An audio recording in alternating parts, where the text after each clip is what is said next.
So today we're going to be talking about vaccines. What are they? Why do some people oppose them? What does the research say about it? And what are some benefits of having a vaccination?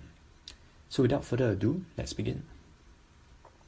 Before we go into the perceived risks and possible benefits of vaccines, let's explore what they actually are. You can think of them as a substitute for the actual infection, a much weaker one of course. It is to stimulate the immune system and get it to respond. The immune system recognizes the vaccines and remembers it. So the next time you get an infection, your body automatically fights off the bad guys without you falling sick. There are several different types of vaccines, but essentially they resemble the entire virus or just parts of it. The different types of vaccines are the live weakened version of the virus, or a dead virus, or parts of the virus such as the membrane shell or protein parts. Some parents object to vaccination because of the risks they think are associated with it. Let's explore them more. Firstly, some parents think that vaccination can cause autism. This is due to a study published in Lancet, a big medical journal, citing the association between vaccines and autism.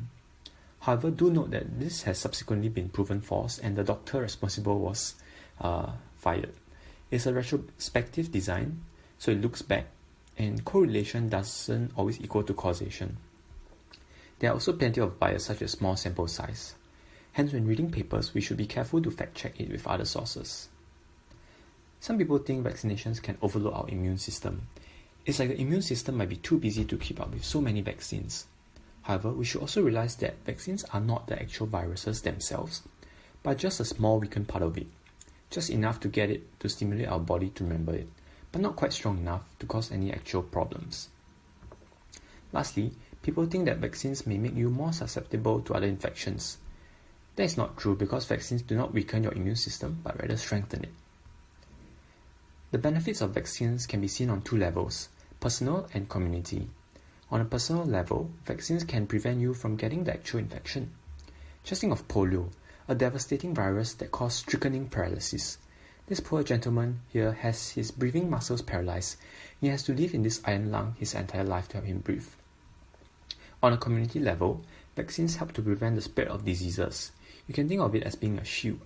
If enough people are vaccinated for a disease, it is harder for it to travel between various individuals who did not take it up. Of course, the best case scenario is when all of us are vaccinated. Then the disease will finally be eradicated from the world. Just think of how we eradicated smallpox, and we can do that too for polio. Thanks for listening. We have come to the end of this short presentation. If you have any questions, comment down below. Don't forget to hit the like and subscribe button. See you next time.